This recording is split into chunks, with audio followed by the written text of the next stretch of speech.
آج کی تراویح میں 19ویں پارے کے آخری رکوع سے 20واں پارہ مکمل تک پڑھا گیا ہے۔ شروعات میں ایک آیت ہے کہ حضرت داؤد علیہ السلام اور حضرت سلیمان علیہ السلام کو ہم نے علم عطا کیا۔ سلیمان علیہ السلام کے والد تھے حضرت داؤد علیہ السلام۔ سلیمان علیہ السلام کو اللہ نے جو حکومت عطا فرمائی تھی وہ نہ صرف انسانوں پر بلکہ جناتوں پر، پرندوں پر بھی عطا فرمائی تھی۔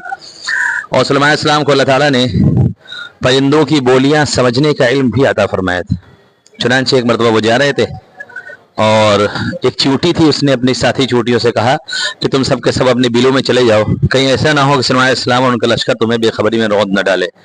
سلیمان علیہ السلام اس بات کو سن کر ہنسے اور کہنے لگے اے میرے رب، آپ مجھے توفیق دیجئے کہ میں شکر ادا کروں آپ ان نعمتوں کا جو آپ نے مجھ پر کیا اور میرے والدین پر کیا، اور میں ایسے اعمال کروں جس کو آپ پسند کریں اور مجھے اپنے نیک بندوں میں شامل فرما لیجیے۔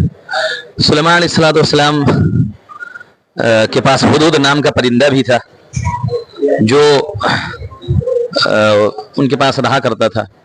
تو ایک مرتبہ ہدہد غائب تھا، سلیمان علیہ السلام نے کہا کیا ہوا، میں دیکھ نہیں رہا ہوں، اگر وہ واپس آئے گا اور کوئی صحیح ایکسکیوز نہیں پیش کرے گا تو اس کو سزا دوں گا یا اس کو ذبح کر دوں گا۔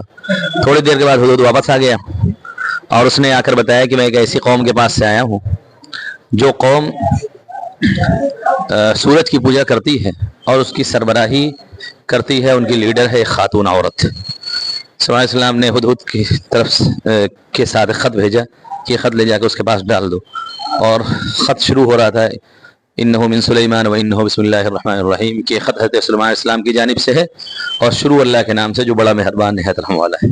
اس سے پتہ چلا کہ کہیں خط بھیجیں یا کہیں میسج بھیجیں واٹس ایپ وغیرہ سے یا کسی بھی طریقے سے میسج بھیجیں تو اس میں پہلے اپنا تعارف کرا دیں، ایسا نہ ہو کہ خالی میسج بھیج دیں سمپل اور کہیں مجھے پہچانو۔ اب بھائی وہ آدمی کیسے پہچانے گا، یا آواز ریکارڈ کر کے بھیجنے کی بھائی پہچانو، یہ طریقہ ٹھیک نہیں ہے۔ ایسے ہم کہیں جائیں دروازے پر دستک دیں، اندر سے کوئی پوچھے تو میں نہیں بلکہ تعارف بتائیں، میں فلاں آدمی ہوں، فلاں جگہ سے آیا ہوں، تاکہ گھر والوں کو پتہ چل جائے۔ نبی کریم صلی اللہ علیہ وسلم کے پاس ایک صحابی آئے، دروازے پر آپ نے پوچھا کون، انہوں نے کہا میں۔ نبی کریم صلی اللہ علیہ وسلم نے فرمایا میں یعنی آپ نے اس کو ناپسند فرمایا کہ میں کیا کر رہا ہوں، اپنا تعارف کراؤ۔ خیر وہ جو خاتون تھی اس نے اپنے لوگوں سے مشورہ کیا کہ بھائی سلیمان علیہ السلام کی جانب سے خط آیا ہے، کیا کرنا چاہیے؟ لوگوں نے کہا کہ بھائی جو آپ چاہیں کریں، ویسے آپ لڑنا چاہیں تو لڑ بھی لیں۔ خاتون نے کہا کہ ہم ان کو تحفہ بھیجتے ہیں، اگر وہ اس کو قبول کر لیں اور ہمارے پاس نہ آئے حملہ کرنے کے لیے تب تو ٹھیک ہے۔ چنانچہ کچھ تحفے بھیجے۔ سلیمان علیہ السلام نے کہا کہ مجھے ضرورت نہیں ان چیزوں کی اور میں ایک لشکر لے کے آؤں گا تمہارے پاس، اور پھر اپنے لوگوں سے کہا کہ وہ جو ملکہ ہے اس کا تخت بہت بڑا ہے، بہت قیمتی ہے، اس کو کون لے کے آئے گا میرے پاس؟ ایک مضبوط دیو حقل جن نے کہا کہ میں آپ کے یہاں اٹھنے سے پہلے ہی اسے لے کے آ جاؤں گا، اور ایک شخص جس کو کتاب کا علم دیا گیا تھا اس نے پلک جھپکتے ہی اسے حاضر کر دیا۔ پھر حضرت سلیمان علیہ السلام نے اللہ کا شکریہ ادا کیا وہاں۔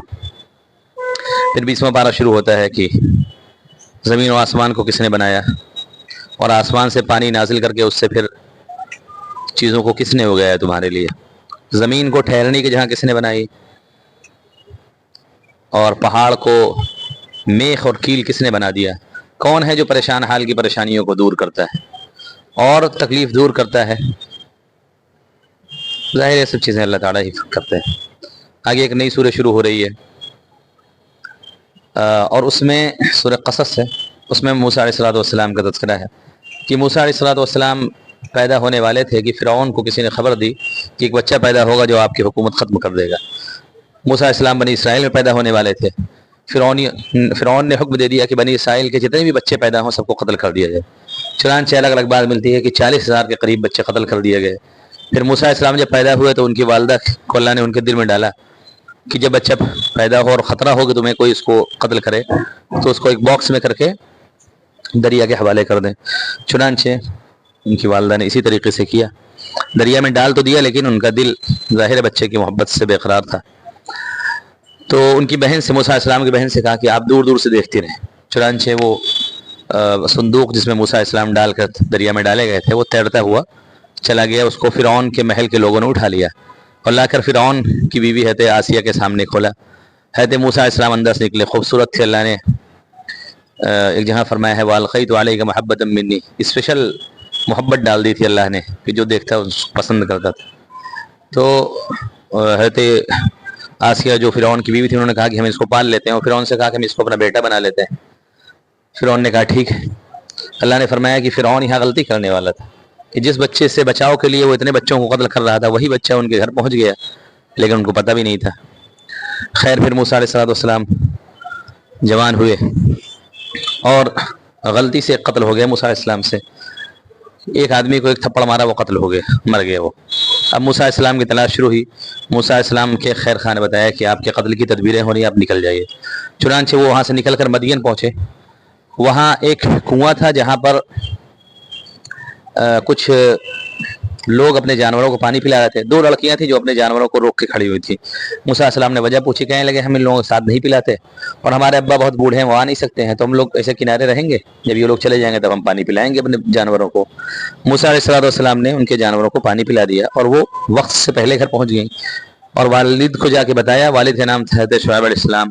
ان کو بتایا کہ ایسا واقعہ پیش آیا ہے، تو ان کے والد نے کہا اس نوجوان کو بلا کے لاؤ۔ اور اس سے پہلے موسیٰ علیہ السلام نے جب وہاں پہنچ گئے، اکیلے کوئی جاننے والا نہیں تھا، وہیں دعا کی، ربی انی لما انزلت الی من خیر فقیر۔ بہت اہم دعا ہے کہ اے میرے رب، آپ جو بھی بھلائی میرے پاس نازل کریں میں اس کا محتاج ہوں۔ تو اس دعا کی برکت سے اللہ تعالیٰ نے آگے یہ ہوا کہ وہ لڑکیاں بلانے کے لیے آئیں موسیٰ علیہ السلام کو۔ موسیٰ علیہ السلام گئے، اپنا قصہ سنایا۔ شعیب علیہ السلام نے کہا کہ ہم اپنی بچیوں میں سے ایک کی شادی آپ سے کر دیتے ہیں، اس شرط پر کہ آپ ہمارے یہاں 10 سال ملازم رہیں گے، ہماری بکریاں وغیرہ چرائیں۔ موسیٰ علیہ السلام نے کہا ٹھیک ہے۔ اس سے پتہ چلا کہ اگر بچی کے لیے کوئی مناسب رشتہ ہو تو لڑکی کے گھر والے بھی پیغام بھیج سکتے ہیں، اسے ضروری نہیں کہ باہر سے اس کے لیے پیغام آئے۔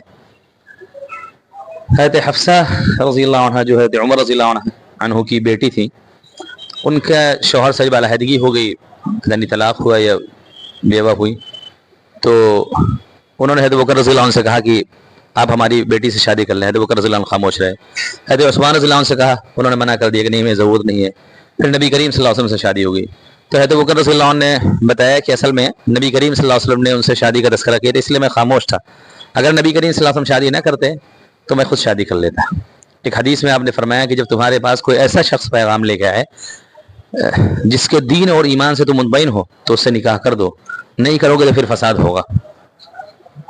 تو اس سے یہ بھی پتہ چلتا ہے کہ نکاح کے موقع پر نیکی کو، تقوی کو، صالحیت کو معیار بنانا چاہیے۔ حضرت حسن رحمۃ اللہ علیہ سے منقول ہے کہ اپنی بیٹیوں کی شادی نیک اور اللہ سے ڈرنے والے بندے سے کرو، اگر وہ اس بچی کو پسند کرے گا تو سر آنکھوں پہ بٹھائے گا، اگر نہیں بھی پسند کرے گا تو کم سے کم ظلم نہیں کرے گا۔ آگے پھر حضرت موسیٰ علیہ السلام کے تذکرے میں یہ بھی ملتا ہے کہ قارون موسیٰ علیہ السلام کے قریب رشتہ دار تھا، بہت دولت اللہ نے اسے عطا کی تھی۔ اس سے لوگوں نے کہا جو دولت اللہ نے دی ہے اسے آخرت کے گھر بھی تلاش کر لو، دنیا بھی قیمت بھولو، اللہ نے جو کچھ تمہیں دیا اس میں سے خرچ کرو۔ تو اس نے کہا کہ یہ سب کچھ ہمیں اپنے علم کی بنیاد پر ملا ہے، یعنی کوئی اللہ کی عطا کردہ نہیں ہے، سب کچھ اپنے علم، ایجوکیشن سے ملا ہے۔ حالانکہ اللہ تعالیٰ جگہ جگہ قرآن میں فرماتے ہیں جو کچھ ہم نے تمہیں دیا اس میں سے خرچ کرو، کہ انسان کو جو کچھ بھی ملتا ہے اس میں اللہ کی دین عطا کا دخل ہے، اللہ تعالیٰ نہ چاہے تو انسان کو کچھ بھی نہیں ملے گا۔ بہت سے لوگ ہیں بہت محنت کر کے کچھ نہیں پاتے، بہت سے لوگ تھوڑی محنت کر بہت کچھ حاصل کر لیتے ہیں۔ خیر، قارون ایک دن زیب و زینت کے ساتھ نکلا اور اللہ تعالیٰ نے اس کو اس کے مال سمیت زمین کے اندر دھسا دیا۔ آگے ایک نئی سورت شروع ہوتی ہے، سورہ عنکبوت۔ اس میں اللہ نے فرمایا کہ ہم نے انسان کو حکم دیا کہ اپنے والدین کے ساتھ حسن سلوک کرے۔ بالکل آخر میں ایک آیت ہے کہ جو لوگ اللہ کو چھوڑ کر کسی اور کو پکارتے ہیں تو وہ گویا کہ مکڑی کے گھر ہے، اور ظاہر ہے مکڑی کا گھر بہت کمزور ہوتا ہے، تو اس لیے انسان کو جو کچھ مانگنا ہو وہ اللہ تعالیٰ سے مانگنا چاہیے، اسے اللہ تعالیٰ سب کچھ دینے پر قادر ہے۔ یہاں